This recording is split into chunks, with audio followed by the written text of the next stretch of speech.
Welcome to the Hudson Valley Disc Golf Podcast, and congratulations for making it through the punniest time of the year. We made it through. It's going to be May, and may the 4th be with you. Did anybody see any of the weird road signs? Like, slow down, you must arrive safely? Yes, I drove all the way from Troy to Queensbury on Sunday. Slow down, young Skywalker. Something about hyperspeed. There was one that said, Sith happens, which I thought I don't know. That felt like a reach. You got to explain that to your kids, too, right. If they read it. They're like, why is that funny?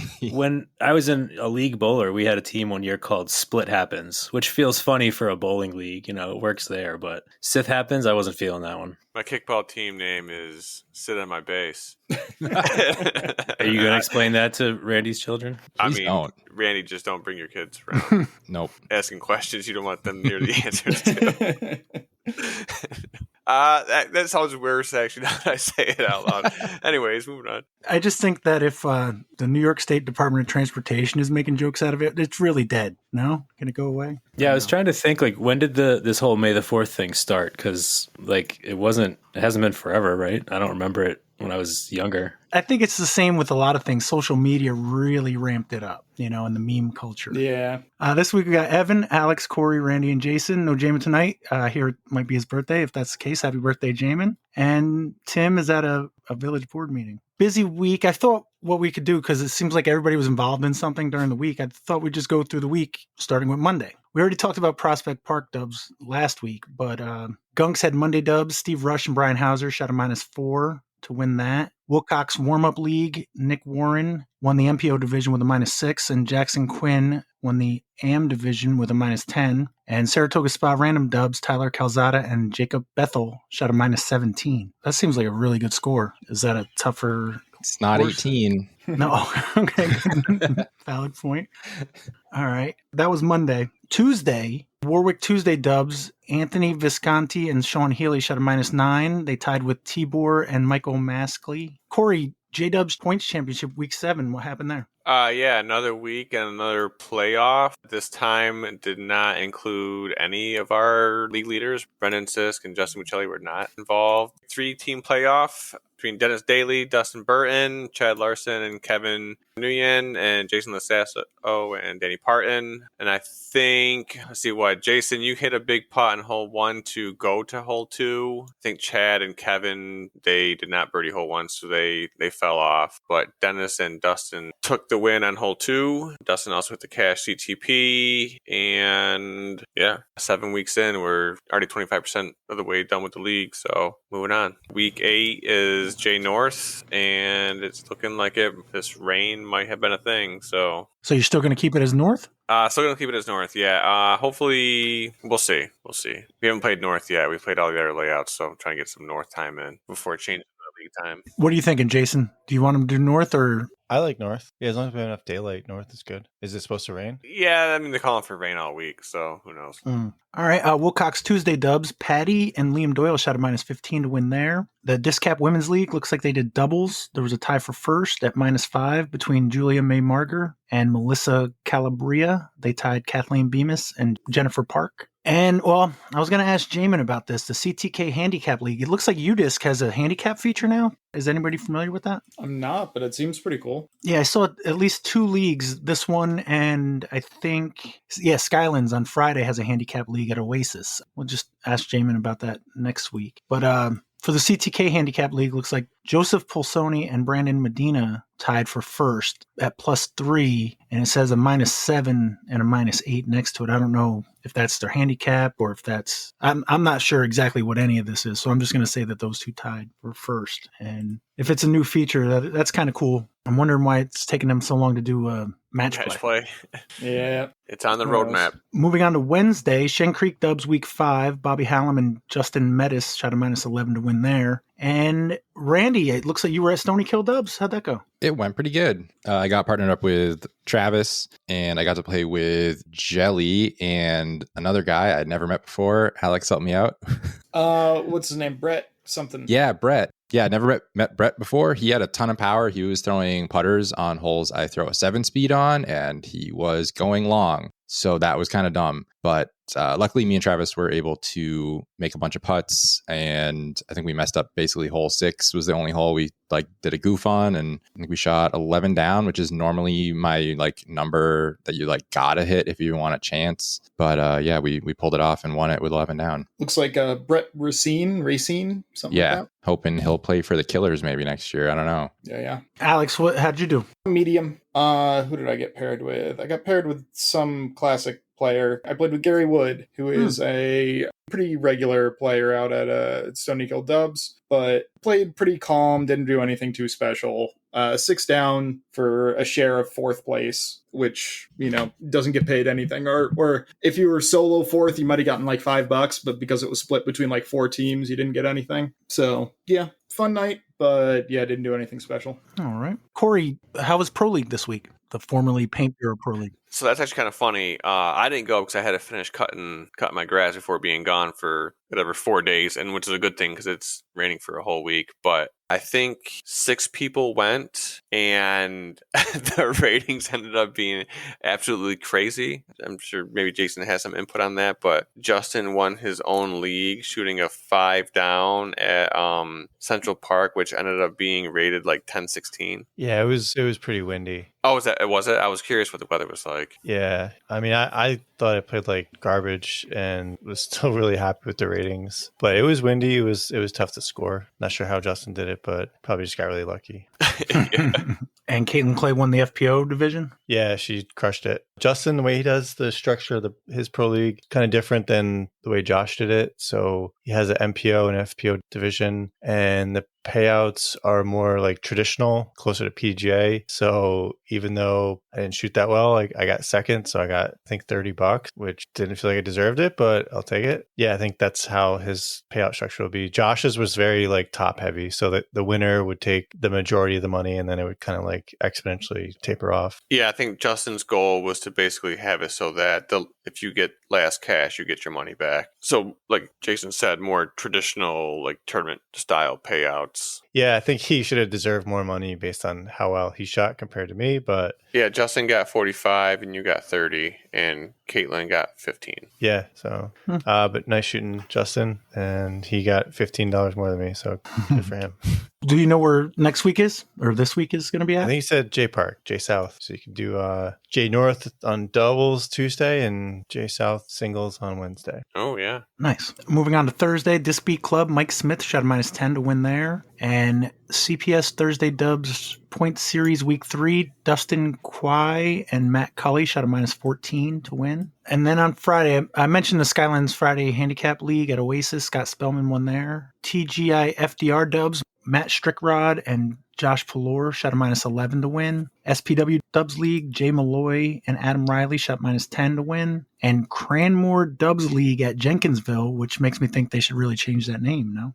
Yeah, right? Cranmoreville. Yeah. It looks like Cody Miller and Jacob Bethel shot a -7. They tied with Joel Davis and Jamin Hume. But it looks like Joel and Jamin won because they have a 1 near their names and the other people have a 2. Jason, did you participate in the Friday League at Greenville? Just did. I was there, kind of hung out with the kids, and there's some guy advertising for the school board or something. But yeah, Jess played with 4 others, and I didn't see much other than some videos she shared afterwards. There was one of Adam Nelson almost acing hole 8. I guess he hit the lock or something pretty cool. Do you know who won? I assume it was Adam, but I actually don't know. He was the only MPO, I believe. So, or am I crazy? No, he was only MPO, but their scores are pretty close after the front 9. And I think he came back on the second 9 and took the lead. But I think Kate was winning through the front 9. She definitely was, yeah. Okay. But yeah, he was only pro there. So we're doing the hidden force loop now. And that layout suits Jess more so than me. So she played it. And before I forget, there won't be the Friday League this week. There's some stuff going on with our kids, but then it'll resume the following week. So was that the 8th or 9th? 9th is Friday. Yeah, so no Disc Golf Journey League on May 9th. All right. The Winter Battle Royale had the final match. That was during the week, right, Evan? Yes, that took place on Wednesday, April 30th. Once the guys announced they were going to play on that day and they chose Minekill, I thought that'd be a great chance for me to get out to Minekill because I did sign up for the AMP side this year. So I put in some PTO, took the day off, went down early, played around 10 o'clock with some of the guys from the Free Smoke Tour. Shout out Greg T. Russ Roach was there, and Bees came out as well. Had a nice round with those guys. And then the showdown between number 1 seed Josh Lee and number 7 seed Brian Monahan. 1:30 was the time that they agreed on. This was a rematch from the semifinal round back in end of March, where Josh beat Brian at Greenville 4-3. So Josh, still being undefeated at this point, would have to lose twice for Brian to be the champion. So ahead of time, they agreed the first match was going to take place on the orange tee,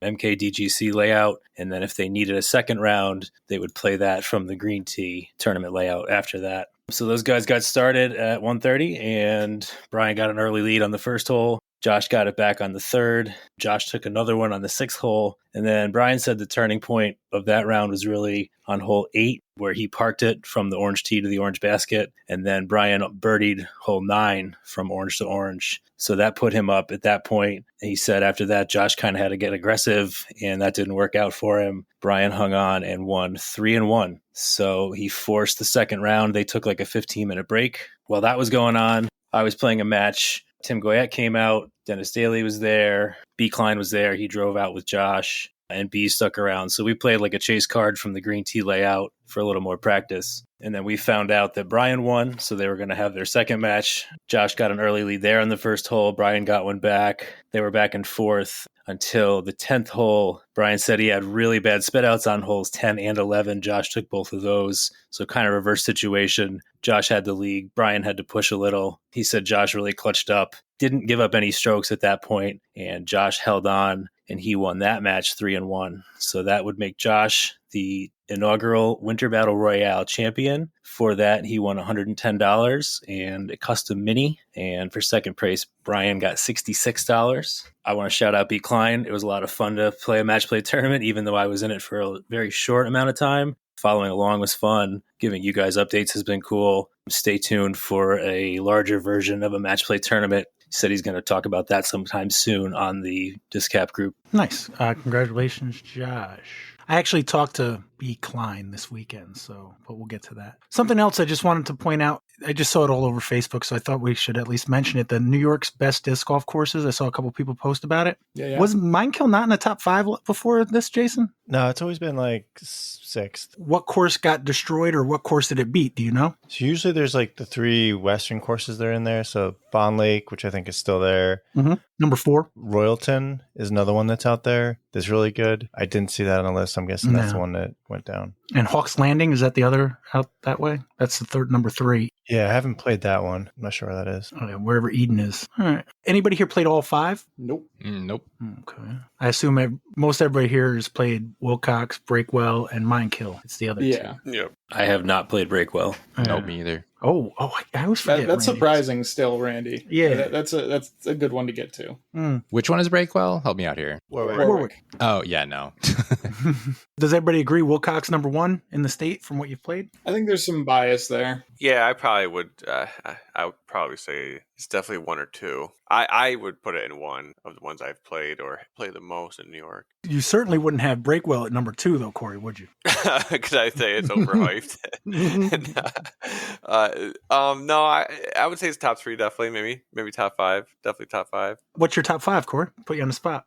Of the ones I've played, because I feel like I haven't played any of the good ones, like Jason was mentioning. But I mean, I guess Warwick has to be in there. Wilcox has to be in there. I'd still say JPark has to be in there. Warwick, Minekill, Wilcox, JPark. Maybe I can't put JPark in there. Like, it's nice for what it is, but best courses in the state.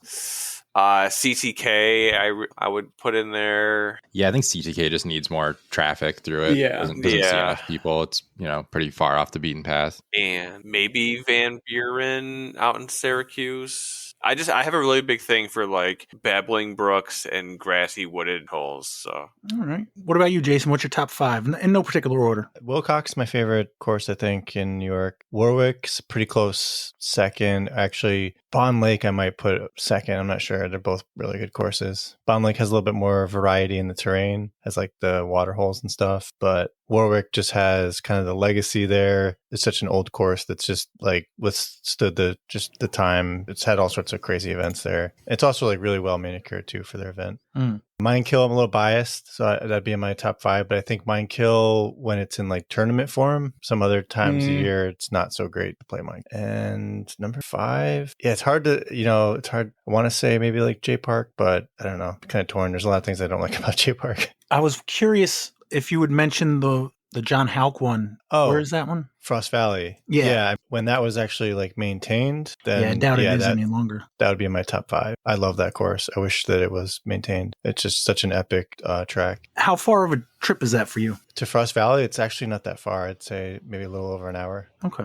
I mean, also you got to throw in the added, it's a bit of a hassle. You got to pay to play and all that. And it's probably like a seasonal thing. I'm not sure. The Frost Valley course, so it's at a YMCA, a really big YMCA. Like they have everything you can think of. They have like horseback riding. They have these huge cabins that you can have hundreds of people in. So when they had the state championships there, like everybody could stay in a cabin. They have a castle there. Jess and I stayed in the castle, which was awesome. We stayed there with a few other couples. They have so much to do there. Like they have a cafeteria. So like we had multiple meals a day. Like you want to go get breakfast? You just go to the cafeteria, just like you're at a kids camp. Full like buffet, all sorts of stuff for dinner. It was really awesome. I wish that course would still like be maintained because I think people could run really, really epic events there. But nonetheless, I don't think that they saw the value in maintaining this enormous course that John Houck designed. I mean, the thing was like so big. The holes were huge. So it definitely requires a lot of maintenance. Sorry, I digress. No, we're all about digression here. So to get back to it, did you ever give a number 5? Well, if I can pick that one, that would definitely be in my top 5. Okay. If not, then the one that they took off the list, Royalton, that was a pretty good course too. There was a couple holes there that I thought were like weird or fluky, but 90% of the holes were like pretty awesome and epic. Nice. All right. So Saturday was I Love My Park Day. Alex, did you do anything for that? I didn't. And in hindsight, I'm kind of kicking myself because it would have been some good course karma for Sunday. Between the rain and everything that was going on, I would have wanted to do something at OKDGC, but I didn't want to steal anybody from Stonykill because I knew they were doing things. And I was just sort of all over the place with it, but I ended up just taking a rest day that day. Nothing wrong with that. Aren't you doing OKDGC every Tuesday? Yeah, when I can. Yeah, most Tuesday. Yeah, which has been not as often as I'd like, but, that's how it goes. Yeah. What about you, Corey? Anything? No, I was in Massachusetts. What did I do on Saturday? I tried to play disc golf. Okay. Was that a 2-day thing? 3. Friday, Saturday, and Sunday event. Okay. Well, we're going to talk about that. I just didn't know. Obviously, I didn't look closely enough to see that it was a multi-day event. So, all right. I mean, I picked up some sticks, Mm-hmm. Hey, but it was in Massachusetts. It doesn't count. Yeah, it wasn't my sticks. I mean, I didn't put them there, but I still picked them up. In the hopes that somebody would pick up your sticks while you weren't there. Exactly.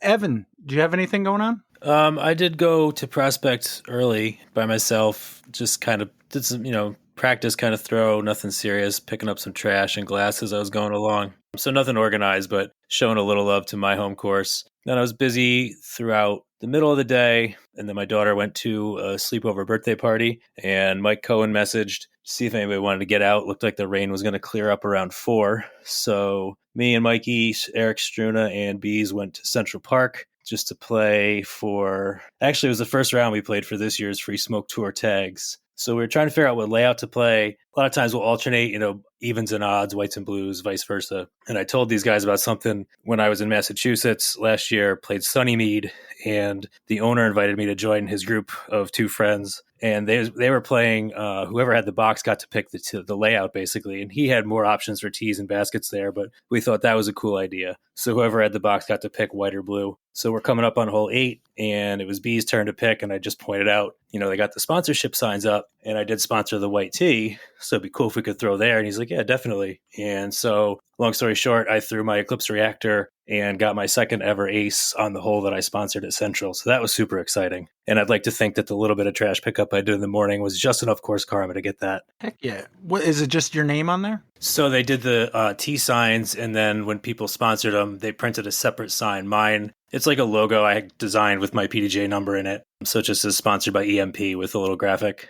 Oh, okay. Nice. Yeah, it was pretty cool. You said that was your second ever ace? Where was your first? First one was at Stephen P. Wallace, also hole 8, also the white tee, also an Eclipse Reactor. All right. Yeah, that's my disc apparently. So hole 8s, watch out. Got to go to Maple Hill now. I'm still waiting, actually. Is the white tee aceable there?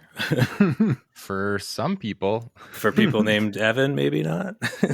No, you could. The weight tee, if I remember correctly, is a relatively easy one. I'm not even sure which one 8 is off the top of my head. I'm not one of those guys that can knows that course really well. Over the water. On hole. Yeah, it's Okay. the one with the stadium of people, not a stadium. Oh, yeah, like yeah, the yeah, benches okay. behind with all the spectators. Gotcha. Yeah, I got to get out there. Do Eclipse reactors float?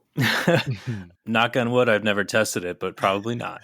But it's okay. So after I got my first ace with one, I bought a backup because, you don't want to lose that. So the ace that I got this weekend was with the backup. So now I need a backup to the backup. So, Randy, what about your I Love My Park Day? Or should we start with how was your Friday? I don't know what kind of tail cat, but I woke up on Saturday with a little bit of tummy troubles and not from drinking, I think from being old and not being able to handle pizza at 10 o'clock at night. But yeah, I just wasn't feeling too hot. So we switched our plans. I was planning to go to Greenville to help out, but Kat went. And then I got to take the kids to soccer practice, which was really fun for me because I still didn't feel great, but survived. Didn't help out at any courses, but cats are harder worker than me anyways, so probably the better way to do it. Makes sense. So, Jason, you had I Love My Park Day at Greenville. How'd that go? It went great. Like Randy mentioned, Kat was there. She's a total beast for a volunteer. Myself, Jess, Doug, a local, Pat Keenan, the Hudson Valley Disc Golf podcast host,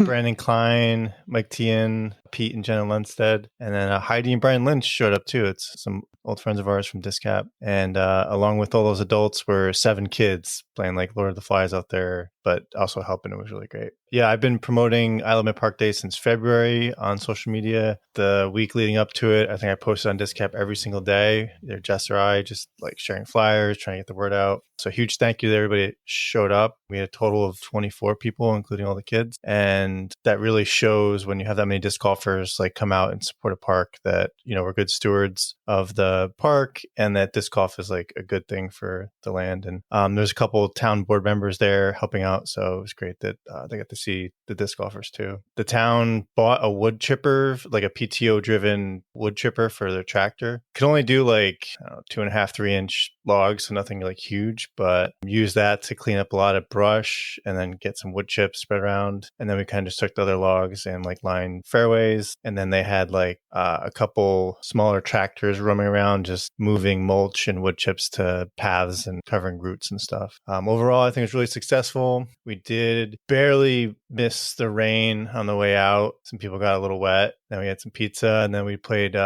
casual dubs. And I think we got 3 holes in, and Doug, local, was looking at his phone. He's like, we should get out of here because there's going to be a pretty big rainstorm. And we should have left before we finished that hole. Mind you, he mentioned this after we threw down that huge hill. Yeah. After it's like you threw your disc down there, you're going to have to finish the hole. Yeah. You're not going to just walk up. But yeah, so everybody got totally soaked at the end.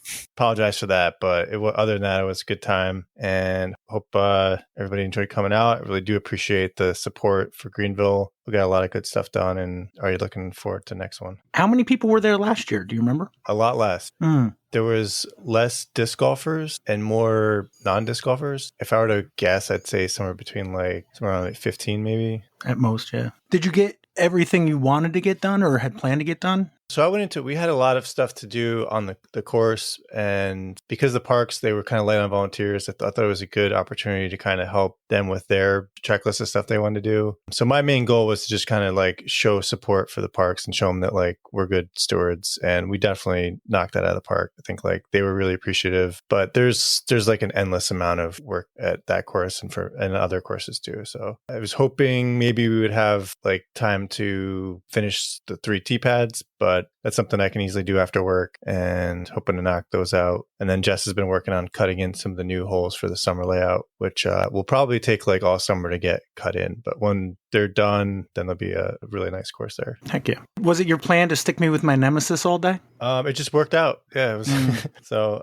yeah, I didn't really have a good idea who was going to show up. So I didn't know you were going to be there. I didn't know Brandon was going to be there, but I was really pleasantly surprised that the people that showed up, a lot of hard workers. I mean, everybody that was there was like really putting some elbow grease in the stuff and getting a lot done. And like the property between holes 4, 5, and 7 is just looks so much better now. Like there used to be these big piles of trees, logs, and brush. We cleaned all those up. It looks more natural now. All the paths have wood chips on them. It's just really spruced up nicely. Just from your perspective, how did you think it went, Pat? No, I thought it was good. We were doing the paths, covering up roots and rocks and such along the path with wood chips and such. You said the one guy's name was Mike? Mike Tian? Yeah, he's an OG disc golfer. Him and Brandon were doing the bulk of the work. I mean, it wasn't necessarily about the amount of work that got done as much as, like you said, showing up and showing that disc golfers will help with non-disc golf stuff too. Yeah, that's overlooked a lot, but that's really important to establish like good relationships with the municipalities and the park owners. It took years to build up relationships with Minekill, but like now that we do, everything's a lot easier. Greenville is still new, so it's still a lot of work actually to kind of build those relationships, but we're definitely taking giant leaps in the right direction. So I'm appreciative to everybody that came out. Pat didn't ask me my top 5 in the state because I haven't played as much, but Greenville, I love that course. Great job. Thanks. I figured you could only name the 4 you've played. Haha. Yeah, it's Prospect, Central, Colonial. Just kidding. I did get a chance to talk to B. Klein about the Summer Battle Royale. I was trying to pitch him on using Warwick as one of the courses. I don't think that worked, but he seemed to have it pretty well planned. So I'm interested to see how that works out, and we'll probably talk about it on here. So, okay. So Corey, what tournament did you play? Was that the Welcome to the Jungle? Yeah, Welcome to the Jungle 10. Are you the only one here who played that? Yes, I am. East Coast Metal Roofing presents Welcome to the Jungle 10 in Fitchburg, Massachusetts. Tournament director Bob Kolchuk and assistant tournament director Scott Radford. 288 players. Goodness. Is that full for however many that is? I think at one point there was over 300. I have no idea, but I feel like it was definitely higher before. Okay. Still 288 players. Goodness. So that was Friday? Yep, that was Friday, Saturday, Sunday, May 2nd through the 4th. Used 2 courses, Meadowbrook Orchards and Cogs Hall Park in the Fitchburg and Sterling, Massachusetts area, which is like kind of outside Boston. How far of a trip? About 2.5 hours from Albany, 2 hours, 15 minutes or so. Luckily, it's like mostly all highway, so it's not too bad of a drive, except for if there's that Boston traffic you got to deal with. So did you go down on Thursday? A group of us went out on Thursday. So actually, a decent sized group of us had gotten an Airbnb, and I think that was everybody that played from the area except for Bobby Hallam played. He didn't stay with us. And I think Tim Giardini, did he play? Oh yeah, Tim Giardini played. I didn't see him all weekend either. I think Joe Karen was there too. Yeah, so in the Airbnb, we had myself, Kyle Hirsch, John Hafner, Joe Karen, Chad Larson, Justin Muccelli, and Nick Warren. So pretty interesting group of fellas playing this tournament, hanging on the Airbnb. It was a little bit different getting an Airbnb than I'm used to, because usually we're used to doing it for like team challenges. And so there's not really a lot to do outside of actually playing the round. It's the winter. So I think like this time we played a lot less board games. We just ended up watching more Pro Tour, especially with the last event, the Champions Cup being in the West Coast. You know, the start times were later. So we did have a lot of good hangs, just kind of chit-chatting and watching the Pro Tour event in the living room. Yeah, so we had a pretty diverse group of people as far as what divisions they were playing. Joe was playing MA40, Chad was playing MP50, the rest of us were playing MPO. So the tee times were spread out all over the place. And, Jason Gorsage was there too. I don't know if I mentioned him, Tower Power. So the older divisions were playing Cogs Hall on Friday, Meadowbrook on Saturday, and then Cogs again on Sunday, whereas the MPO group was playing Meadowbrook round 1 and 3 and Cogs Hall round 2. So how far were the courses from the B&B? The Airbnb was actually kind of nice. Hafner and Kyle Hirsch stayed there last year, but it's like smack dab in the middle of both courses. So it's about 15 and 20 minutes to get to each one, north or south. Out there is also the Devons course that we played in Team Challenge. We used that for like warming up before our tee times, because there's a large like field out in front and you could kind of warm up on, and if you wanted to like get your blood flowing, you could walk around the hills of that course. But yeah, so Friday came and weather was basically perfect. I myself played pretty conservatively and was able to throw a 3-down bogey-free round at Meadowbrook, avoiding all the OB. It ended up being like 970-ish rated, and I thought that was kind of setting up for a good weekend. There was like crappy weather in the forecast kind of looming, but nothing was really like 100%. We weren't really sure what was going to happen. So I was seeing I was going to have a good weekend. Didn't turn out that way. I had a rough time at Cogs Hall, which everyone kind of, Alex has talked about it. It can be a little bit fluky. It's a wooded course. I thought I had a pretty good game plan to like not do anything crazy and play well there, but a couple blow up holes turned my Saturday into a tough round. And then we actually had a lightning delay in the early afternoon. I was through about 15 and a half holes when they called it, and we ended up hanging out in the parking lot. Myself, Kyle Hirsch, Justin Muccelli, and Duncan Farquharson ended up just hanging out in my car for about 2.5 hours as they just kept pushing the restart time back, eventually canceling it around 5:30, 6 o'clock, which would have required us to show up Sunday morning to finish our rounds. And then once they made the decision, literally the weather broke, the sun came out, and we kind of just were sitting around like, man, it'd be really nice to finish our run right now and not to wake up at 6 o'clock in the morning to come play 2 holes or 4 holes or whatever. Because on top of that, since that second round wasn't finished yet, they couldn't post round 3 tee times because, cards have to get shuffled and stuff. So even the people that did finish their round on Saturday were still affected because they had no idea what time they'd be playing on Sunday. So yeah, I ended up kind of struggling at Cogs Hall round 2, and then round 3 at Meadowbrook was like a complete 180 from what my first round was. I was just collecting lots of bogeys, got a few more birdies, but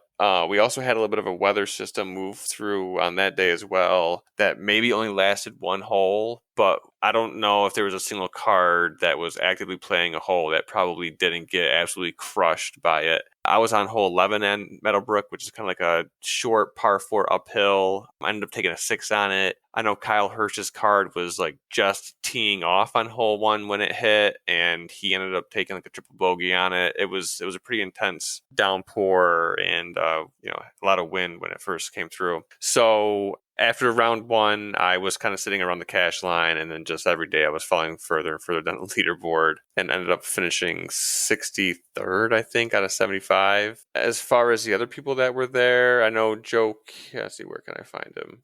Bobby Hallam actually had a really strong showing. I think they played the exact same layout that we played, aside from the first hole at Meadowbrook. But Bobby Hallam finished in 6th place in MA1 out of, looks like 56 players, and averaging, something like 965 rated golf. I don't have the exact number in front of me. Joe Karen was playing pretty well. I think round 2, he was just off the hot score for his division. Yeah, so Joe ended up finishing an 11th out of 20 in MA40. Chad Larson playing as beat up as he is with a cast and a bruised stomach and other wounds he took from the battle at Heiser Creek. He finished in 4th out of 14 players, taking home $318. Tim Giardini in MP60, he played just below his rating, but took 4th out of 8th and took $211. Myself, Nick Warren, and John Hafter didn't do too good. I think Gorsage struggled a little bit the second and third rounds in MP40.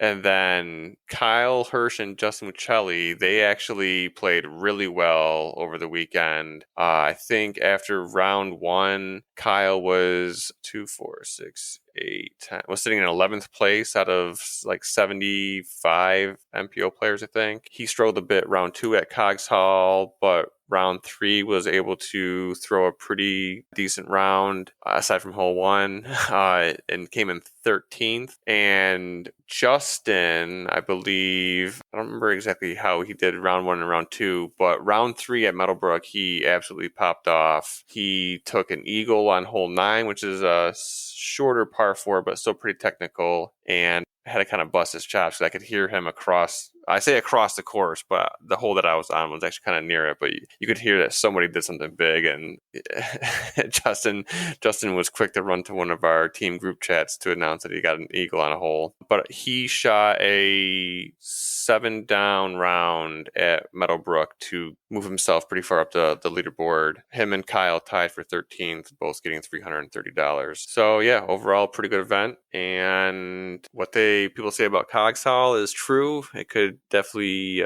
chew you up and spit you out, but I think this is kind of an event that you kind of have to go to every year. So I'll be there next year, even though it kind of kicked my ass, and hope to redeem myself. It's also kind of weird playing that tournament with how like big it is in the region, and like coming off of the team challenge season. Literally everybody, every card you're on, they play team challenge. So there's a lot of finals talk, a lot of, pool talk and how matches went. And it almost kind of seems like team challenge season never really dies. So during my round on Sunday, one of the kids I played with, he was struggling pretty hard in the beginning of the round. And wouldn't you know that he ends up throwing an ace about 3/4 of the way through. Actually, me and Randy, we took a picture next to this hole back in the day. Remember? The one hanging from the tree? Yeah, the hanging basket hole at Meadowbrook. Yeah. So, of course, he was like, yeah, of course it would happen today. And I asked him, after just kind of bullshit, so when's the last time you got an ace? And he's like, I got, all my aces are in tournaments. I have 3 of them now, and I just got one 3 weeks ago.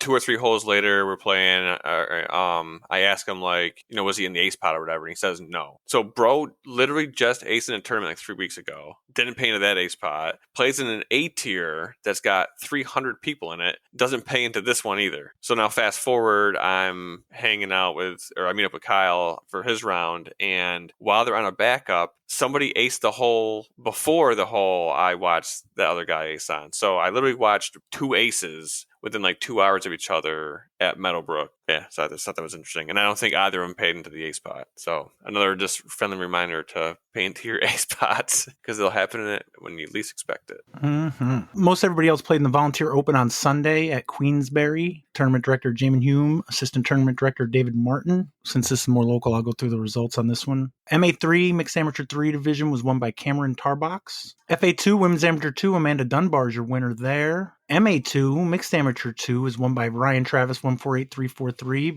MA70, Mixed Amateur 70, Lewis Davis won that over Jim Robertson. Jim Burns won the MA60, Mixed Amateur 60 division. And Evan, you played MA40? How'd that go? After having aced, what was it, the day before? It was the day before. Unfortunately, absolutely none of that carried over. I came into it feeling good because I had 2 solid rounds at Minekill on Wednesday, and I aced at Central the day before, but I did not show up, unfortunately. There were 4 of us in MA40, but for some reason, something to do with somebody dropping out of a different division, Tim Goyette got split off, so I only played with Terry, Hudson, and Mike Sancelli, which was cool, but I was bummed to not be on the car with Tim. I was actually going to ask Jamin how that worked out, but not a big deal. We started on hole 7, which is a left to right par 4, long hole by my standard. I played it pretty smart, got a nice par, bogeyed the next one, parred the next one, nothing crazy. Hole 10, I took a double, and I even said to myself at the time, all right, don't freak out, it's okay, just keep playing smart. After hole 10, I'm following Terry because I'm putting in my score, and we get to the next tee, and I look up, and the tee sign says 12, and I'm like, guys, what hole did we just play? And everybody confirms we just played 10. I'm like, this is 12. Nobody throw anything. What happened here? We were supposed to go left. We went right. All right, no problem. We hustle over to 11. Kind of a out of the woods into the open, but there was tournament OB that not usually there along the left side, and then the right side is all the wood line. And I threw this beautiful turnover shot, just a little too inside, clipped a tree branch. So I was like, okay, let's not, let's not spiral out of control here. But long story short, it was a lot of bogeys after that. Kind of just forgot how to throw a disc, was getting into bad situations, couldn't scramble, wasn't putting. Terry and Mike were doing great, having fun, which is awesome. I finished that round at 14 strokes over par and a rating that's just north of 800. So that was kind of a bummer. As I walked in, I was trying to figure out, we had to go from Jenkinsville to Moreau for the second round. Got to figure out what I'm going to do for lunch. And I kind of popped over to the pavilion just to double check on, if there was a time for round 2 or anything yet. And Dave Martin handed me the sub that I forgot I ordered when I signed up for the tournament. So that was cool. So surprise lunch that I'd already paid for. Drove over to Moreau, ate the half a sandwich in the car. Tim, unfortunately, withdrew after the first round because he was in a lot of bad back and leg pain. That's been kind of nagging him lately. So hopefully he's feeling better from that soon. He didn't have one incident. It was just... I think that kind of towards the end of the round, I don't know that something specific happened, but it just got really bad. He was kind of messaging Mons and I, and we kind of both told him, listen, don't do something that, don't push it and injure yourself. You're obviously in a lot of pain. You've been kind of struggling with something. So, but I will say that he did manage to, on a different card, I didn't see him play. So I don't know how bad that was, but he beat me by 2 strokes with, a bad back. So, but he dropped out. So I knew if I could just finish the round, I'd finish in 3rd place ahead of the DNF. Same card, round 2, just the 3 of us, Terry and Mike. I felt like I played a little better on Moreau. Let's see, we started on hole 5, started with a par there. That's kind of a left to right shot in the woods, kind of a short hole. 6 is like a nice long par 3 with OB on the right with the woods. I should have been nowhere near that. And for some reason, I just couldn't. Everything that had been feeling good in the recent past was just, I don't know, felt kind of lost. I was uncomfortable all day. The weather was threatening and I had rain gear on in the morning and it's just too hot and just, blah, blah, blah. But on hole 7, which from when I first started playing Moreau, it used to be kind of a shorter hole that finished left. Now it pushes longer because the new holes continue on from there. I had a really nice long drive, made a nice long putt, got a birdie on 7. So that was my highlight of the day. I finished round 2 at plus 12, which was 30 points higher than the first round, which means I averaged 822, well below my 860 and nowhere near bringing my average up like I'm hoping to do. But as Brian Monahan reminded me, it's not all about ratings. It's about throwing discs in the woods with our friends. And I got to do that all day. Shout out to Mike Zanchelli and Terry Hudson. They had a nice little battle back and forth. Terry kind of pulled away in the second round. So congrats to Terry for taking it down. Absolutely. Going back a little bit, you had said that you skipped a hole 11. Sometimes it's better to have somebody who's fucked up before in a tournament because they're not going to do it again. Kind of going back to what Corey said before. I almost forgot this because Jamin's not here. So we realized we went back because you can kind of walk from 12's tee to 11's basket. And then, we walked backwards on 11's fairway. So we weren't in the way of anybody on 10. We played 11. We get to 12's tee and we noticed that the group that had been behind us was like playing hole 12. Terry went up, I think, and talked to them and figured out they had started behind us. They did the same thing we did, but started playing the hole. So Jamin's not here to, explain that, but I can tell you what happens there because I did it at JPark. So bummer for those guys. Yeah, I think 2 of them had a 1-stroke penalty and 1 of them had a 2-stroke penalty. Is it based on how much you completed? Yeah, so the rule is if you start the wrong hole and you only throw the tee shot or the first shot and you figure out that you're playing the wrong hole, it's basically like a practice throw. So it's a 1-stroke penalty. If you play more than 1 shot, so if you do 2 or more, then it's a misplay and it's 2-stroke. So when I was at JPark, I luckily had Greg Kurtz to come running out of the woods yelling at me that I was playing the wrong hole. We only took the 1-stroke penalty that day. All right. We aim to teach here at the Hudson Valley Disc Golf Podcast. Yeah, it's a tough lesson to learn, but pay attention to your scorecard and your scoring app and your tee signs, ladies and gentlemen.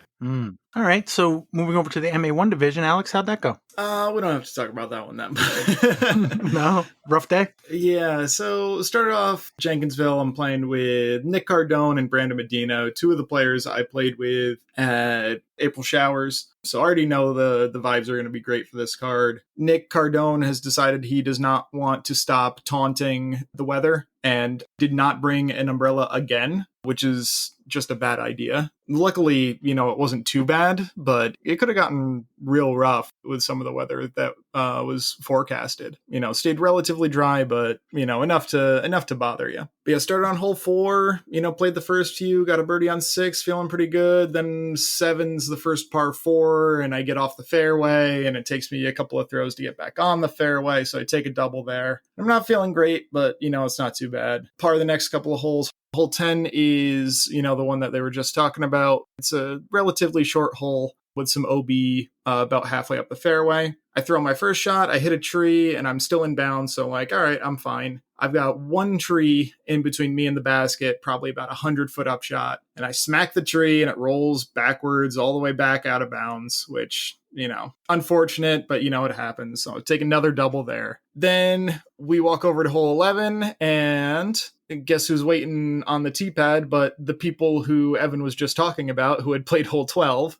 So they were just in front of us and had to go back and play hole 11. So we get to sit there and wait for them, and I get to think about how I screwed up a 100-foot upshot for an extra 5-10 minutes. So that's never good for me. Got through that, parred hole 11. Then I got hole 12, which is a pretty cool hole. The tee is pretty significantly above the basket, but you can't see the basket. So Jamin or someone put up a sign that was just, a picture of a basket on the tree that's directly next to the basket. Yeah, I thought that was funny. I like that one a lot. And very helpful. Yeah, definitely helpful. Got a birdie on that one, feeling pretty good. And then hole 13 rolls around, and it's pretty similar to hole 10, where, it's 250 feet, OB on the right, inbounds on my drive, hit a tree, rolled out of bounds on my second shot, took another double bogey. So I'm not doing well mentally at this point. These are simple upshots that I really should be getting, and I'm taking double bogeys on holes that, should be birdies in most cases. So yeah, not really doing well there. Continue through hole 18. I think I missed like a 15-footer. Hole 1, I think I missed a putt and an upshot to take another double bogey. Hole 2, I was able to bounce back with a birdie at least, and then finished out with a par on 3. So I'm sitting +6 and just feeling absolutely awful, knowing I can play a lot better. But, not feeling great, but knowing that at least I know Moreau a little bit better. So hoping that I can scoop things up for round 2. Grab my sandwich that I had ordered, months back at this point. Did you remember that you were getting a sandwich? I didn't until I checked in, and Jamin was like, "Yep, you bought food." So there was that. So it was good to have in my mind. Nice. But yeah, I had forgotten until that moment when I had checked in. Yeah, so started on hole 4 again, this time at Moreau. Got an early birdie, and then double bogeyed at par 3, and then bogeyed, and then double bogeyed, and then got another birdie, and then more bogeys and a birdie. And this second round, I was playing with Brandon Medina again and Megan Mercier. Megan was playing pretty smooth, had a couple of real nice shots. Hole 8, which is one that I always seem to struggle with. She hit the basket for 2. That was pretty sweet. Yeah, nothing really to report on that one other than, still not feeling good, just because, I know I can do a lot better than that. Ended up with another +6, which, yeah, we're really, really feeling like I should be playing better at that. Towards the end of that second round, I'm thinking about, what the actual results are, and, realizing that if I was going to blow up on a tournament, the one where there's only about 40 points of AmWorld's points are available, this is a pretty good one to do it. So yeah, still disappointed that I didn't play well, but not too worried about things overall. How often have you played these courses? Not very often. So Jenkinsville I had played when it was just the front 9 for a monthly, not this past December, but the one before. And then Moreau I had played a handful of times when it was 9 holes, and then most recently for New York State's this past year. So I had played that one. Not super familiar with them, but enough that I should be doing better. That's fair. Looks like Nicholas Cardone won the MA1 division at a -3 over Anthony Bohansky. Despite his lack of umbrella. Could have got a -5 with an umbrella. Yeah, would have been a couple of strokes better, I think. Mm-hmm. He said at least he had a hoodie this time, because he didn't have a hoodie last week. FPO division, Megan Mercier won that. And MPO, Jason, how'd that go? Fantastic for Whit, Stephenson, and Sherman. They did really well. Yeah, I figured best thing to do after a work day, if you're feeling really sore, is drive an hour and 40 minutes in the rain to play a course you've never played. And yeah, it was a good time. I mean, I had a good card, got to play with Adam Nelson both rounds. I didn't play well at all, but I got to check out Jenkinsville for the first time, which has been on my bucket list to get up there and see. So now I got some ideas for when I do the next treasure map. Definitely some Easter eggs that that course has that are pretty cool. But yeah, that's pretty much all I can say. Out of my 109 events I've played, this was my 103rd best event average. So got that going.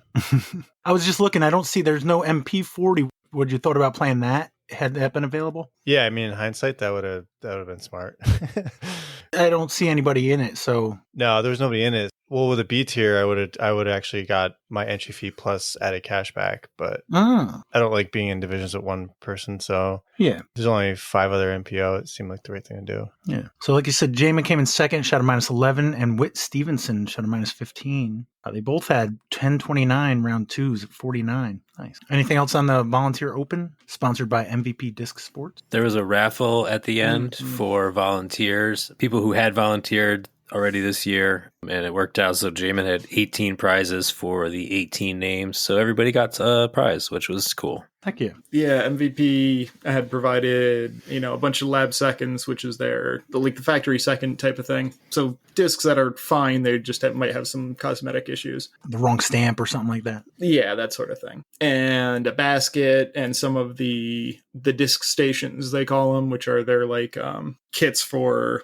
disc stands, I guess, like shelves. But yeah, had a bunch of cool stuff to give away. So that's always super cool. Absolutely. And just a note, Jason, you tried to remind me about the Jammer last week that it was the registration was opening, and I forgot to mention it, but it's got 129 players, so I think it's going to be okay without our mention. Yeah. Turns out Jeff also forgot it was open. So. Yeah, he did. Will that take 144? Yeah. Yeah. Okay. Fill up J North and J South. All right. I haven't even thought about it, so I should really start thinking about it if I want to go out there and have a miserable day. All right.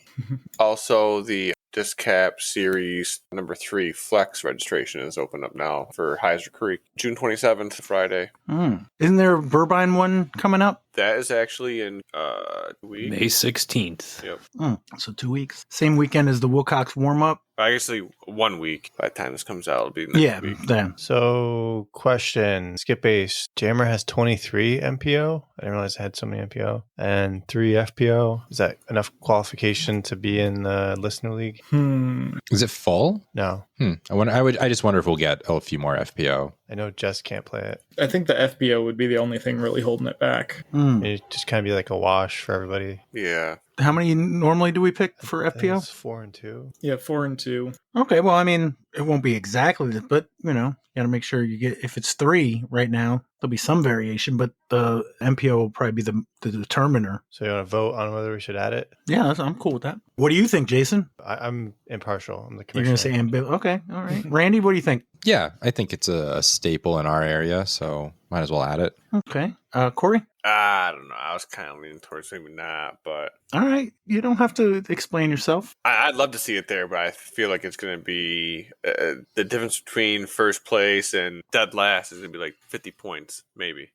My only argument, and I'm kind of with Jason on the fact that I'm kind of impartial as well, but if I was going to argue for it, I would say the whole point of most of this is just mentioning people's names. Yeah, I mean, and it's a good excuse for that. And it will almost certainly be included in Player of the Year. Those would be my 2 arguments. It gives us something to talk about, and it'll probably be included in Player of the Year. Yeah, add it. The only argument against it that I could think of would be that if your 2 lowest dropped or 2 lowest events are getting dropped, it's probably going to be one of them. Well, we've still got Fool's Fest too, which was a bit of a mess. Yeah. Actually, that's an argument for it because the more of these types of events that we include, the better chance of variation between the local events. If we only do Fool's Fest, those 2 could theoretically be the ones that get dropped. The whole other thing is about making picks every week too. Yeah. The more I talk about it, the more I'm pro. So before I said I was impartial, I think I like it. But Alex, what do you think? I mean, I would have abstained, but it seems like the general feeling is leaning towards yes, and that was what I was leaning towards too. So might as well say yes. All right. And Evan, it's your first year. You don't get a vote yet. I'm teasing. What's your opinion? That's fair. I was going to go yes on vibes, and then you sold it, Pat, so I'm totally yes. All right. So, yeah, I mean, why not? What the heck? All right, Madnet. All right. We did have a skip base, but it's after 9, and I know Jason's got to get going. So let me just make sure what the next week is. Because although I guess we can always do 2 weeks. Someone was eliminated this last week, though. I don't know if you wanted to do that. That's the one thing we'll definitely do. But we got the 2025 Santa... Oh, it sounds like I know who it might be. I haven't checked. But the 2025 Santa Cruz Masters Cup, hosted by Top World Disc Golf and sponsored by DGA, closes in 3 days. That's this weekend. So next week, we'll go over both, I think. for this week, let me switch over to the Elimination League. Usually I check the rosters. That's the best way to do it. Who has been, oh my goodness, it's loading. Oh, damn it. It does work eventually. Oh, so you had the same issue? It took a minute to load? Yeah. It's still loading for me. I'm going to... It's because like 5 of us are loading at the same time. Oh, there we go. All right. Well, I see Evan and Jason are still there. I see Randy and Tim, but I don't see a team for a Corey Cook. No. What happened? How did this team get me this far? Is what I want. Now that I'm looking at it. Ella Hansen kind of screwed me, and Matty O, but I guess I wasn't really expecting much from him. But my MPO was Did we do 3 and 2? No, I definitely did not start somebody. Yeah, no, I don't know. I got smoked. So who's going into the player pool for tomorrow morning? Evelina Salonen, Gannon Burr, Ella Hansen. Those are the top players. And then Aaron Gossage, Matty O, Joel Freeman if you want him. Villy Mandujano, she's not a bad pick. At this stage, I feel like there's way other better picks people probably have. But I would imagine that Evelina, Ella, and Gannon Burr get picked up. All right. Like I said, we'll go over the listener pool next week, or the listener picks next week. Anything else before we go, Jason? Nope, I'm exhausted. So, all right. Well, thanks a lot. Yeah, good talking to you guys. Again, appreciate you coming out, Pat. And I'll see some of you this week, but if not, I'll talk to you next week. Awesome. Kat Bemis sent me the thing. I can get into the volunteer event this year now. Yeah. Woohoo! Oh yeah, do that. Where is that? Does anybody know? The final one? Volunteer finale Stonykill. is Stonykill, if I remember correctly. Oh, okay. So that one's not too far out there. Okay, great. All right. Thanks again, Jason. Did anybody have anything? Mighty Gaw on Saturday. That's this week? That's this week. Cosmic damn. Open this weekend. Mm-hmm. I did have the Cosmic Open. I did not have Mighty Gaw. Corey, you're playing Mighty Gaw? Yeah, I know myself, Kyle Hirsch, Muccelli are playing it. Ryan Nelson's playing it. Oh, Phillips Raskinator's playing it. Nick Terravaro. Whoa, what does it say? Oh, Mike Thomas and Amber are coming out to play that one. Interesting. Brian Haller, I'm sure I'll be playing with him on a mixed card round 2. It wouldn't be the first time. Yeah, so not our typical bigger group, but I think that's because the Cosmic Open is taking away Alex and Jamin. Mm-hmm. What's the weather looking like this weekend? Iffy. I'm pretty sure it's looking iffy. I hope it's not too bad, but who knows? Where's the Cosmic Open? Maple Hill, so Leicester, Massachusetts. Okay. What do you got going on this weekend, Randy? I will also be at the Cosmic Open. Oh, really? Mm-hmm. Is that in your neck of the woods or no? Yes, it is. Maple is a really convenient course for us. Kat's dad lives like 15 minutes away, so we'll have babysitters for almost the entire weekend, kind of a getaway weekend for us, which will be nice. Awesome. And Evan, what do you got this weekend? Gonna take my wife out to brunch on Sunday. Where? Nighthawks in Troy. It's a really cool restaurant at the corner of 5th and Broadway, I think. Yeah. All right. Nighthawks does not sound like the kind of place you bring your wife to. You're not wrong. Although I think, isn't it the name of that famous painting of like the corner diner? You know what I'm talking about? I know exactly what you're talking about. I have no idea what the title is. Oh, I know exactly what you're talking about. By Edward Hopper, that portrays Sure. 4 people in a downtown diner late at night. Yes. I had never heard of it. I just Googled it. Nighthawks is an awesome restaurant. It's very hip. They do farm to table, and the chef has done a bunch of stuff in his career, like pop-ups all around. If you're ever in Troy and they're open, definitely go there. Their food is awesome. Like, are they known for like burgers? They have a weekly burger special, and they make their own American cheese, which is like, who does that, right? Yeah. Yeah, their burgers are really good. It's like a weekly, burger and a beer, like a tall boy Narragansett can or something. Yeah, food is awesome. Always changing menu. We did brunch there a few years ago for Mother's Day, so we're going to check it out again. Speaking of, it's Mother's Day this weekend. So, and anyone who's listening to this on Thursday, Friday, make sure you got that settled. If you don't know by now, you're in trouble. Well, you said speaking of that, I wanted to speak of restaurants. Randy, did you know the reopening the Ground Round? I didn't know if that would mean anything. Apparently, it started in Massachusetts. I'm fully aware of the Ground Round, but that I didn't realize it was closed, I guess. I don't know. There was one around here. That's why I brought it up. That and like a Steak and Stein. And it says that they recently made a comeback with a new location in Shrewsbury, Massachusetts. Do you know that? Yeah, that's the Worcester area. But no, I haven't thought about the Ground Round, I think, since I was a child. So, whoops.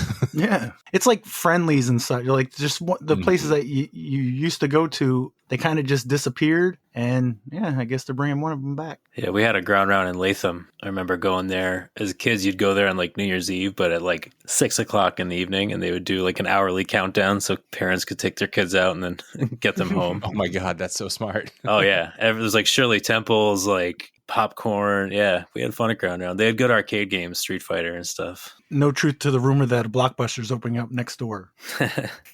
Real quick on that, can I tell you, my daughter wanted to go to the mall. She's 8. We went to the mall, and Newberry Comics is at Crossgates, and we're looking around. They have like a CD section. It's very small. And I remember when you used to go buy CDs, right? Like FYE or Strawberries, and it was just racks and racks. You know what I mean? So there's this tiny little selection, but I'm looking through and I'm like, wow, this is like a great, there's like Sublime and Wu-Tang Clan. And then it dawned on me, that is exactly for someone like me, who is the only person who would possibly buy a CD in 2025. And I did. I bought an MF Doom CD and I listened to it in my car. Nice. My car's got a CD player I've never used. Well, I have lots of CDs if you want to borrow one, buddy. Oh, I got plenty. I just, the last time I used CDs was where you could burn like, I don't know, 300 songs onto a CD. Like, dual layer technology. Well, yeah, if you had a CD player that could read MP3 files, then yeah, you could really load them on. That's true. Yeah. You guys got time for a quiz? I do. Yep. Evan got the ace, so he gets to pick the teams. What do we think? Well, I've seen Randy ace in person, so I'll take Randy. Hey, Nice. Do you remember that, Randy? I do. Did I hug you after? I hope so. We took a picture together. Do you remember what disc you threw? Like what hole, all that? Yeah, hole 12 at SPW, and it was my blue AVR3. You sure did. It was beautiful. Yeah. All right, so there's your teams. All right, so that means Alex and Corey get to go first. It was a rainy weekend, so I've actually got 4 rounds that you'll get to pick from. We're going to do 2 as usual. So that means Alex and Corey, category 1, category 2, category 3, or the elusive category 4. We may never get the chance. Yeah, it seems like a good time to go for category 4. Yep. All right, question 1, category 4. Whether the staff type or not, in the Army, what rank typically commands about 10 soldiers? Whether the staff type or not, in the Army, what rank typically commands about 10 soldiers? Sergeant. Sergeant, yep. You guys agree? Yep. Yeah. Is the sergeant a disc? Yep. Yeah, I was Definitely. pretty confident, yes. Dynamic Discs, December 5th, 2019. All right, Evan and Randy. Good start. Category 1, 2, 3, or 4. I'm glad they picked 4, because if they didn't, I would. I agree. And I don't know exactly what that's going to be yet, but we could go to 4, but then that gives them the choice. I don't know. What do you think? Now let's try something new. Okay. Want to do 2, which no one ever picks? Yeah, because then it's like 42. A number. Shout out Eric Struna. The answer to the ultimate question of life, the universe, and everything. Ah, yes. Or what's 6 times 7? You guys good with 2? Yes. Oh, I thought that was a trivia question. What's 6 times 7? No. No. All right. Question 1, category 2. If you're really working hard on something, you can be said to have your nose to what wheel-shaped device? If you're really working hard on something, you can be said to have your nose to what wheel-shaped device? Is that a grindstone? Yeah, grindstone. You guys agree? Yep. Is the grindstone a disc? First impression feels weird. Yeah, I was going to go no. Yeah, I also think no. Yeah, never heard of it. Let's go no. You are correct. All right. Alex and Corey, category 2 or category 4? 4. Sure. All right. Question 2, category 4. What naval rank comes from the Arabic for Commander of the Sea? What naval rank comes from the Arabic for Commander of the Sea? So, I mean, it's got to be one of the ones that are unique to the Navy. So, Admiral? Unique to the Navy, is that what you said? I think it's got to be You unique to kind the of Navy. went blank on me. Anybody else? Oh, can you Yeah, guys hear did me he now? touch his mute button? He cut out for me too. Alex. We're about losing now? him, but he did say Anything? Admiral. No? We can hear you now, maybe. Oh, and now he's off. No, he's Now he's yellow. Try refreshing. When in doubt, refresh it out. Mm-hmm. How about now? Yes. Did you say it was matey? Because that sounds weird. I said Admiral. Oh. Yeah, no. As I hit the refresh button, Randy says, well, we can hear you now. Yeah. But yeah, I figure it's got to be, one of the ranks that is unique to the Navy. So Admiral makes sense to me. It does, yeah. Yeah, Admiral. Is the Admiral a disc? That one sounds like a good one, too. It sounds like a good disc, but then again, you don't want your disc to be good at being in the water. Unless you are an Inn of a Dragon, then you were built for it. True. Yeah, maybe it's a lightweight one. It seems like it's a cool enough name that it could be a disc. Yeah, I'd say yes. Sure, sounds good. I'm sorry, no. Ooh, Nah. yeah, I'd say no. Evan and Randy, category 2 or 4? I have some knowledge of some military stuff from JROTC a long time ago. That's Rotsy. better than me. I mean, I think all my experience would be from playing Call of Duty. So Which might be more broad than what I learned. I don't know. Or we could see what 2 is about. I don't care. yeah, let's do another one in 2. All right. All right. Question 2, category 2. What archaic 3-letter word has been used to describe a sphere, a globe, or an eyeball? What archaic 3-letter word has been used to describe a sphere, a globe, or an eyeball? Orb. I like orb. Okay. I don't really want to think about other funny words. Nope, me neither. Orb. You guys agree? It's just fun to say. Yeah, orb. Is the orb a disc? It's better than grindstone, but Yeah, but that's a low bar. yeah, Is the orb a disc? Ooh. File this one under I hope so. I know it's like I want it to be, but I mean, there's like orbital plastic. Gosh, I mean, strictly speaking, a disc isn't orb not. shaped. It's orb adjacent. I don't know. I want it to be, but I might be slightly no. I don't know. I know I want to go no as well, but I'm picturing an older company like doing it at some point. Yeah, we can go no. Let's go with our gut. Do you guys agree? Evan. He's Sure. checking his gut. No, sure. I'm really pained on this one. I'll say no. All right, we're going no. You are correct. Ooh. Wow. Thanks, Randy. All right. Alex and Corey, you're down 4-3, category 2 or category 4. Don't know what 2 is. Have a reasonable idea of what 4 is, but I don't have a lot of confidence in my knowledge of it. I'm literally on the exact same page. There could be some pretty weird answers for 4 that I wouldn't know, maybe, but Let's stick with 4 for now, because if we're gonna have to answer any in 4, then we're gonna want them to be the easier ones. sure, yeah, I like it. Give us 4, Pat. All right. Question 3, category 4. Geronimo married the daughter of Cochise, who was a great what? A title Geronimo never achieved as he was thought too impulsive. Geronimo married the daughter of Cochise, who was a great what? A title Geronimo never achieved as he was thought too impulsive. I get General? chief? Would you say chief? Yeah, or like war chief. Whenever I hear great, I think general, but that you're supposed to be the guy that knows about these stories. It's the story, right? I think these are real people here, Corey. It's not stories. Oh, Geronimo? Whenever I hear Geronimo, I think it's like a made up name. I'm pretty confident that was a real person. So what do you know about this Geronimo fellow? Not much. So would he be considered a chief? Like, I mean, by the question, no. He was a little impulsive. Yeah. okay. In his culture, would they refer to them as chiefs? I believe so. I believe these are Native Americans we're talking about. Oh, because in that case, but did they not have generals? I don't think they called them generals. So you're thinking chief or war chief, or do we think if we say chief, he'd ask us to be more specific? If I had to guess, I'd say he'd probably say be more specific, but that might just be wishful thinking. Yeah. Okay. So you want to go with chief then? Yeah. Okay. Let's go chief. You guys agree? Yeah. Is the chief a disc? Oh, nice. I'm pretty sure it is. Yeah, that sounds like a good one. Gateway Disc Sports, January 11th, 2003. Sweet. Nice. Here was my thinking, and tell me what you guys think. If you guys said chief and the answer was war chief, I might have said be more specific. But if the answer is chief and you said war chief, I think that's a wrong. Yeah, you don't want to be that specific off the rip. You want to be a little more generalized. Yeah, you're too specific. Can you be less specific? Yeah. There's no such thing. That was at least where my head was. I wasn't faced with the issue, so I don't know. That's what why I would've came done, at it from but- that angle. Like, Sure. It's a wise way to do it. You got to call Jamin and ask him his unbiased opinion. Yeah. Evan and Randy, category 2 or category 4? I'm torn. I know I'm scared that every 2 is going to be a toss up on the disc or not. I'm going to be honest. I don't love the whole military rank thing. Not my forte. Category 2, Pat. All right, here we go. Question 3, category 2. If you drop the I from the start of a word for one's likeness, you get what synonym for a sorcerer? If you drop the I from the start of a word for one's likeness, you get what synonym for a sorcerer? You got it. No, I'm doing like Wheel of Fortune in my head right now. The word that you drop a letter from is image, and the word for a sorcerer is a mage. Nice. You guys agree? Yes. Yep, love it. Is the mage a disc? Probably. I've never heard of it if it is. Well, it would fit the gateway theme of other discs that I won't say out loud. Don't they have a magic though? You did the thing. Oh, Yes, they do. And what was the one we had recently that was brand new that I didn't? oh yeah, they had the witch doctor. Yes, and they have like a shaman. We're doing it. We're saying them all. Yep.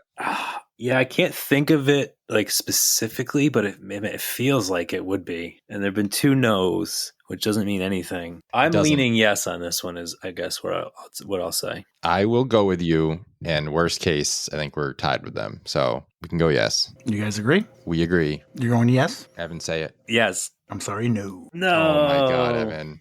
Never again. Nope. Halfway through, we are tied. And you're right. Being tied with them is the worst case scenario. Mhm.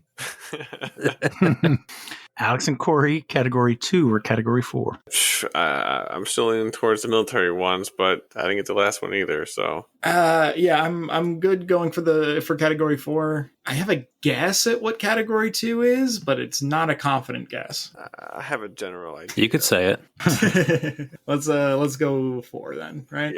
Yeah. All right. Question 4, category 4. What is the name of the Biden's German Shepherd who gained notoriety by biting several Secret Service agents? What is the name of the Biden's German Shepherd who gained notoriety by biting several Secret Service agents? I do not know this. Didn't really read those headlines.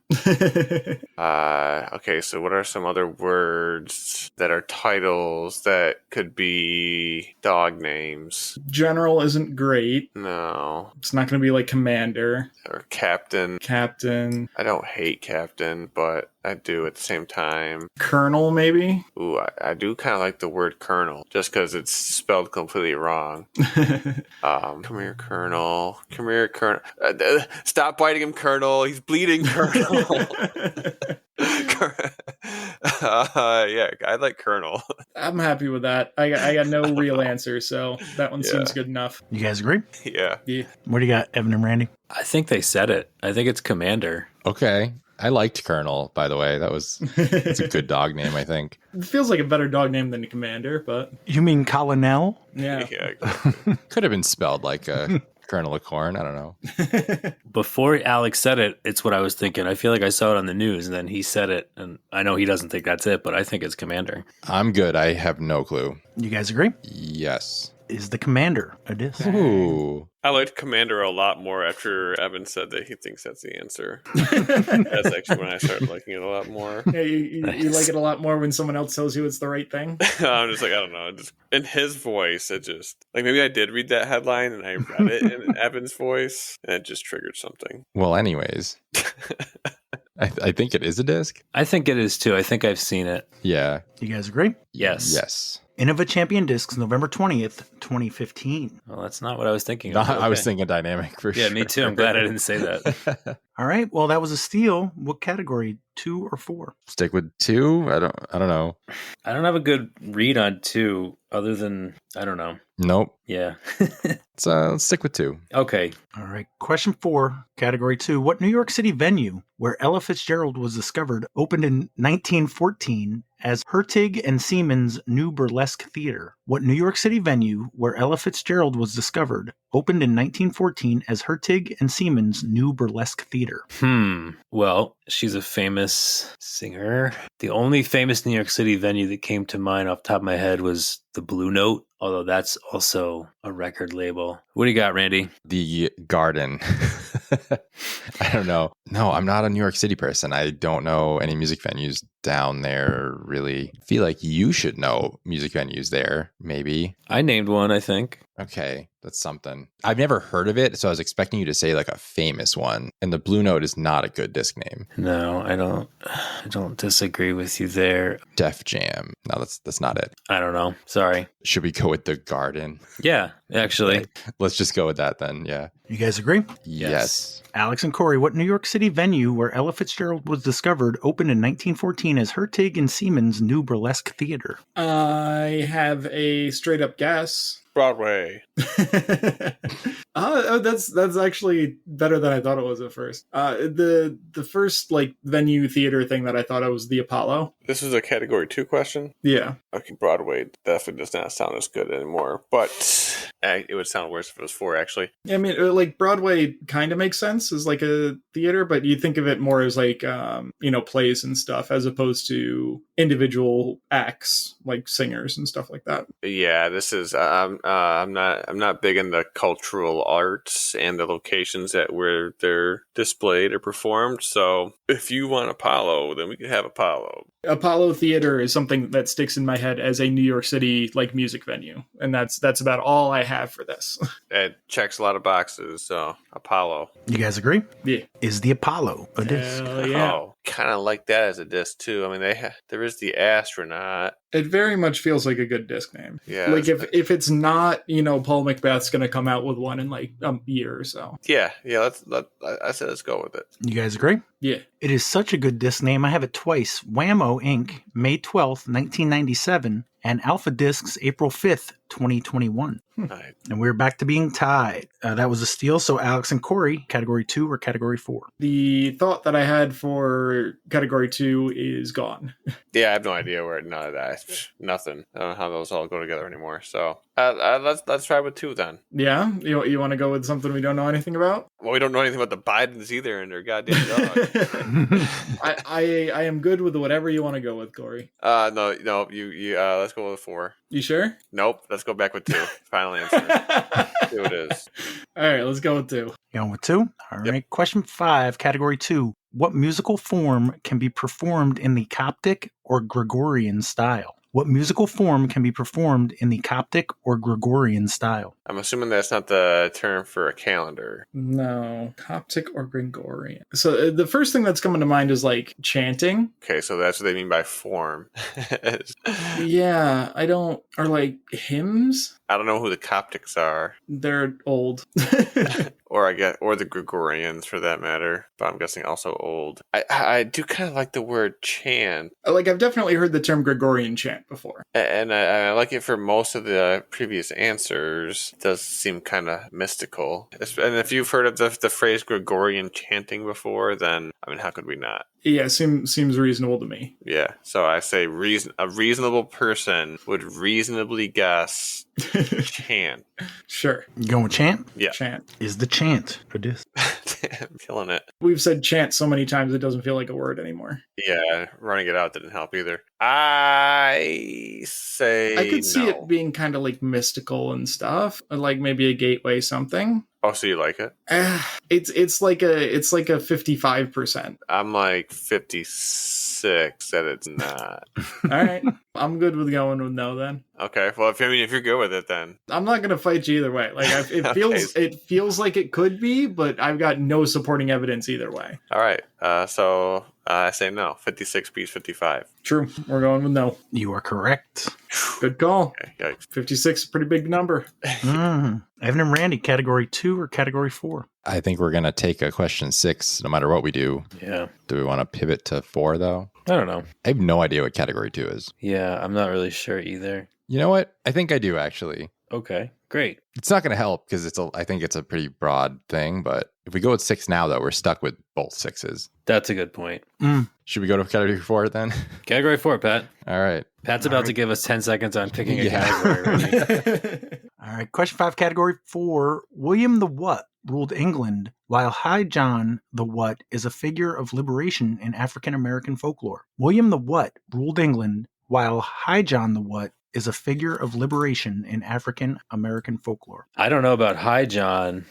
No, the only word jumping out at me is conqueror, but I feel like Yeah. I'm attributing that to the wrong person. No, that's what came to mind too for Okay. William. Yeah. I don't know how that would. Well, yeah, I don't. Unfortunately, I've never heard of High John, but conqueror is the word that I thought of too. So, Yeah, I think we go with it. I don't think it's going to be like William the captain. So Pat, can you read it one more time? William the What ruled England, while High John the What is a figure of liberation in African American folklore. Yeah, I like conqueror. yeah, let's go with it. Is the Conqueror a disc? I don't. Whatever you think this time. I don't trust my gut. I've never heard of it. I don't know. It feels good. I know it's like a pretty good one. Ooh, yeah, let's go yes. Yes, Pat. Infinite Discs, August 21st, 2023. Ooh. And once again, we are tied going into the final round. Alex and Corey, do you want question 6 from category 2 or question 6 from category 4?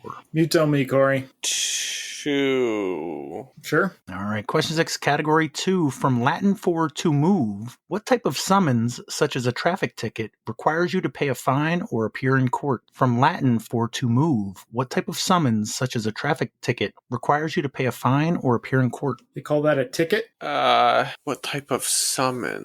Court summon? That sounds too dumb. Latin to move. So do you know how to say to move in like Spanish or Italian or French or anything? Not off the top of my head. Or in Latin? You know, Latin for I roll is Volvo.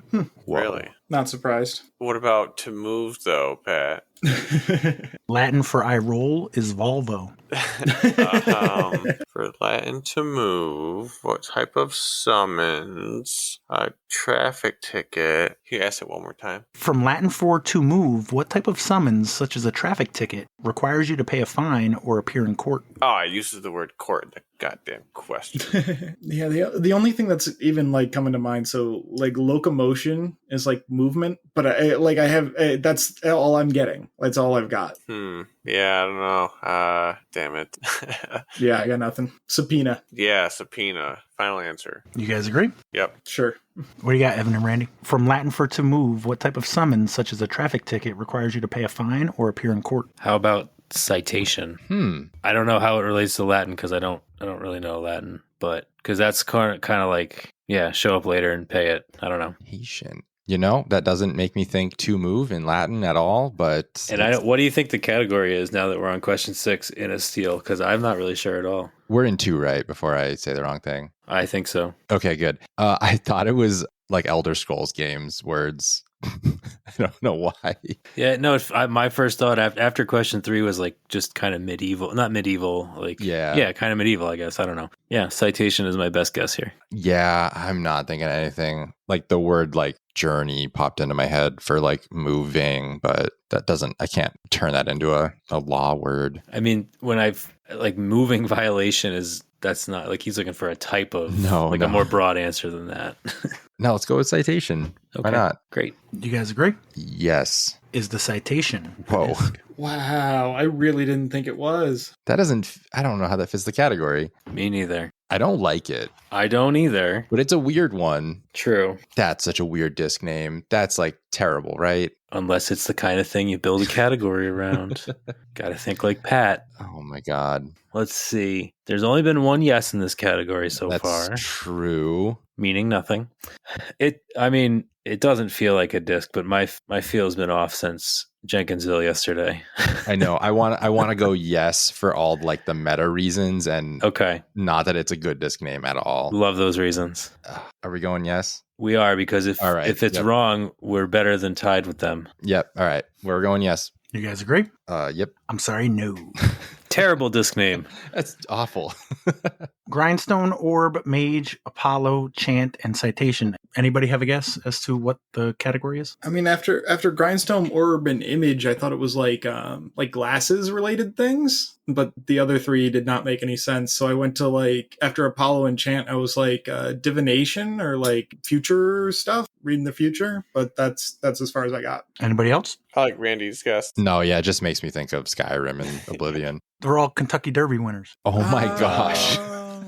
I wouldn't have gotten that. That's why they're all disjointed. Yeah. I guess Orb, I kind of know that as a horse now that I think about it, but Citation's probably the most common or popular. Yeah. That was a tough one, but it was fitting for this weekend. So I was, if it was anything other than category 2, I probably would have made it category 2 if they didn't pick it, just because it's so timely. All right. But Evan and Randy are up by 1 point. And you have the final question. But if you get it wrong, they have a chance to tie and possibly win. Final question, category 4 for Evan and Randy. In the 1985 film The Last Dragon, Leroy Green goes on a quest for self-discovery and confidence in hopes of earning what title? In the 1985 film The Last Dragon, Leroy Green goes on a quest for self-discovery and confidence in hopes of earning what title? Randy, have you seen this movie? No. Have you? Yes, but not in a long, long time.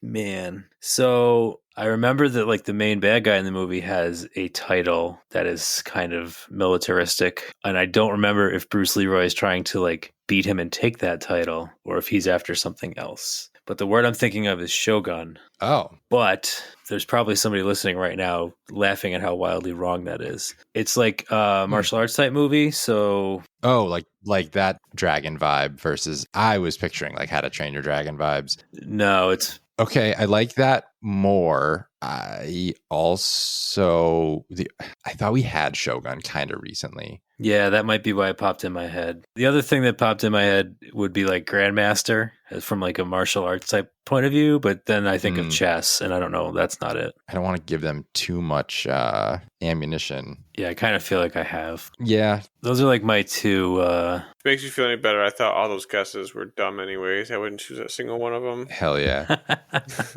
I don't know. The only thing that came to me was like Dragon Slayer. He said the name of the movie, right? Yeah, he said The Last Dragon. So I don't. Maybe it's just Master. I don't know. Master, Grandmaster. I'm good with Master. Maybe he'll give us a little nudge if it's Grandmaster. I don't know. All right, let's go with Master then. You guys agree? Yes. I want to clarify this for Evan. He said Shogun, but he says, who's the master? Shonuff. Oh, yep, of course. But who's the master is the important part. Is the master a disc? Whoa. The guy's name was Shonuff, and he was asking Bruce Leroy, who's the master? That was all up here in some sort of haze, and I was like, didn't Busta Rhymes do like a parody of that scene in one of his videos? You guys remember that, I'm sure. I only know Lil Wayne or Dwayne. That's my rap knowledge. I don't even know him. But I know you should move your pizza to Daddy Green's Pizza. So homework for everybody is to watch The Last Dragon. It's a classic. I got to dust off my combo VCR DVD player. It's got to be streaming somewhere. If you had HBO in the 90s, you couldn't help but watch that movie a lot. But is the master a disc? Even though that basically clinches it, but I think yes. I hate it. Okay. Well, that's stronger than my yes, so we'll go with no. Because of the social implications of the word. Oh, I see. Well, I wouldn't sell it. What about Okay. Let's go no. I don't know. I mean, I'm still thinking of like from the martial arts point of view, but Yeah. no, you're right. We'll go with no. Randy's got a valid point until you realize it's Whammo Inc., January 1st, 1967. Yep, okay. But Evan and Randy still get the win, 11-9. That was a tight one. Mm-hmm. It's a good one. Good news. The Last Dragon's on Netflix. Who can afford shoot. Netflix these days, Evan? Oh, that's a good point. I had to choose to either watch Netflix or eat. You chose wrong, dude. Yeah. All right. Did anybody have anything else? Did we do other birthdays other than Jamin? Carly Calzada was on Tuesday. Shout out. Happy birthday. Nice. Cosmic Open is this weekend. Mighty Gauze this weekend. Friday Flex at Burbine in a couple weeks. Wilcox Warm Up in a couple weeks. Athena's Owls in a couple weeks. And what's NEADGC? Does anybody know what that is? Is that Northeast Amateur Disc Golf Championship? You're nailing it. Sounds right. I just saw it on Jason's chart thing. Is that weekend 16, 17, 18? I think so. Yeah, I think it's an A tier in Connecticut, maybe? That's for amateurs. That's all I got. No, that's cool. Nobody planning on going? Alex, you should be playing that to rack up points. I was considering it, but I had like gone through like how much time I was taking off for disc golf, and I was like, if there's an alternative for, what else these do you weekends, yeah, because I'm taking a day off for Cosmic Open, I'm taking a day off for Brewster Open. There's a couple others that I was planning on taking a day off for. I'm like, if there's an alternative, I'm just gonna stay local, and the Wilcox warm up's happening that weekend too. So I figured, Oh, okay. Are you saving your got PTO something. for your replacement in the future? Earn that shit. I'll use it. It's just I want to be prudent with it. I'm not going to use it on just a random thing on a course that I'm probably not going to be able to practice and also end up spending a bunch of money on lodging and stuff. Yeah, okay. So logical. Yeah.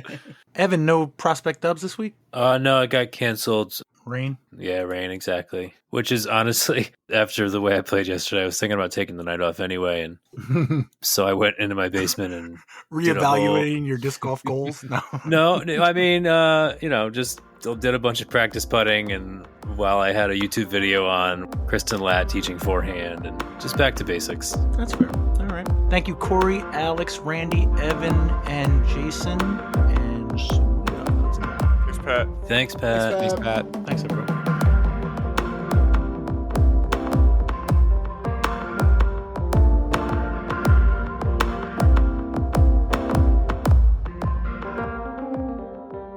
Guess what we had for Cinco de Mayo dinner? Shepherd's pie. Yeah, that's what I was going to say too. Chicken shawarma. Oh, how traditional. It was delicious. It would be irresponsible for me to crack my beer right now while I'm eating a margarita.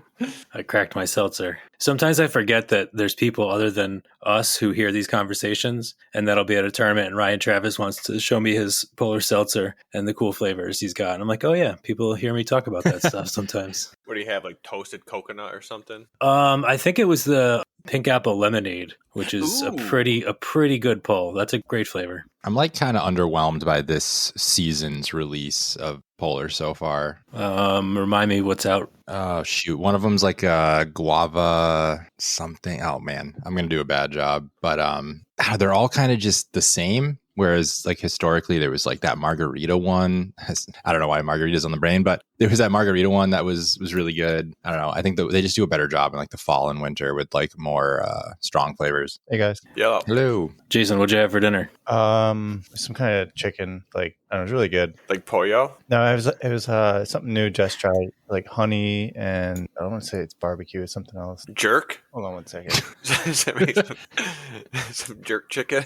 I guess we were wondering if you were celebrating Mexican Independence Day. No, I just found out it was barbecue honey chicken. That's not it. No. Also, just to be clear, Cinco de Mayo is not Mexican Independence Day. What is it? Oh, no. I think it's just a specific battle that they won at one point. But it's definitely not Independence Day. Well, shoot. I had a frozen pizza. Yeah, I made pizza for dinner as well. So. And drinking a Miller Lite, so maybe it's like a Mexican-American thing. Maybe not. I pulled a pad. I didn't even know he said BRB. So I'm just like... Yeah, he just hit record and left. Yeah. He ding-dong ditched us. He just comes back at 9:30. Like, who's ready for trivia? How was the episode? How'd it go, guys? What'd you talk about? Chicken, mostly. Yeah. You're going to release it on Tuesday. Yeah. That's what the Patreon gets is unedited. Just the raw feed. No, that's what the non-Patreon gets. Oh, yeah, they get the cleaned up version. Oh, yeah. Good point. When he first started, he used to cut down, I don't know, like at least half of the recording.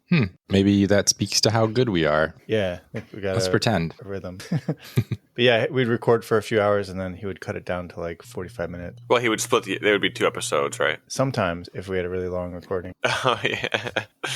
And he would like mix and match different recordings too. I definitely picked up on that back in the day. Like you'd hear like a transition music and then it would cut to a different conversation. But it was kind of like good. Like, I don't know. Did you guys ever skip recordings? Like, how did We that used work to out? record like every other week, at least when I first started doing it. Yeah, it was Yeah, more less Before my structured. time. I went back to 44 just to hear what he was talking about with the voice. Don't tell him that. Was it worth? He didn't hear it. I mean, it was a little different. It wasn't, no, I was ready for something wild. It was maybe a little more nasal, but Kenji was on talking about finishing Shen, and I don't know, it was like a regular episode. Yeah, I was going to say, I definitely listened to it back then and did not notice like a significant difference. No, I can still tell it's Pat. Is that going to be like your new, like before bed ritual is like listening to the back catalog, like a time machine? Just trying to catch up. Yeah, Fall maybe. asleep to it. Binge on it.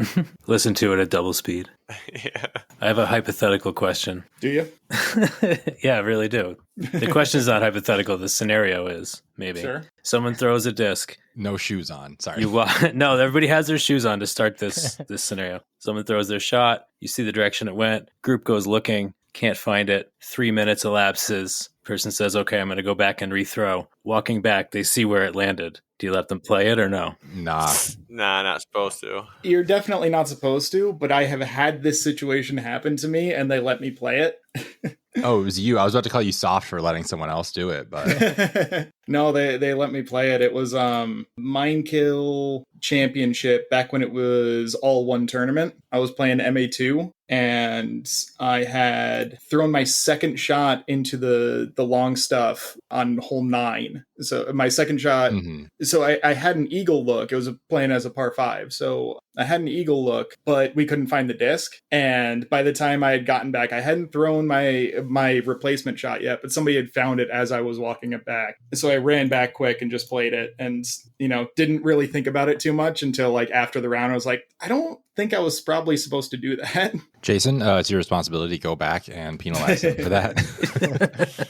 I don't know, though, because he didn't throw the other shot. I think the 3 minutes was declared. It's once you declare that. Yeah, if it's lost, it's lost at that point. If you find it Once after, it's declared great. lost, But then yeah, that's it. Hmm. Like a lot of times I've been in cards, what we'll do is we'll say, hey, we'll declare it lost when you get back to the tee. And then that way, if on your way you find it or somebody finds it on your way, then that's when we're going to call the 3 minutes. Yeah, it buys you an extra minute. Because it happens a lot, honestly. Yeah, for sure. And I think, honestly, that's a fair way to kind of, I was just curious what you guys thought about that. And it's interesting to hear that it happened to you, Alex. Yeah. I've seen it happen in an A tier in the pro division, not like on my card, but like 2 cards ahead. There's like a big backup pull. It's a big downhill shot. And when you fade off early left, you're in some pretty nasty rough and it gobbles up disc. So yeah, I've even seen it there at Wickham Park, Greater Hartford Open. You guys there? Yep. What happened? Mm-hmm. Okay, I just got really quiet. I think we all just stopped. Because see, sometimes that happens participating. and it's my internet. So I don't know. Oh, that's fair. No, I figured Pat was back, and I was just kind of asking a question to fill time. No, if I was reading, I guess Jamin won't be on. Okay. Today's his birthday. Yeah, I was gonna say I think it's his birthday. Oh, that's cool. That's supposed to happen at the end of the episode. We do birthdays. That's what Cinco de Mayo celebrates, that's what Corey. it It's was. not Mexican independence. It's Jamin's birthday. Okay, I guess then we're not really waiting on anybody, are we? Gang's all I here. guess not. I don't know. All right, I just need a minute.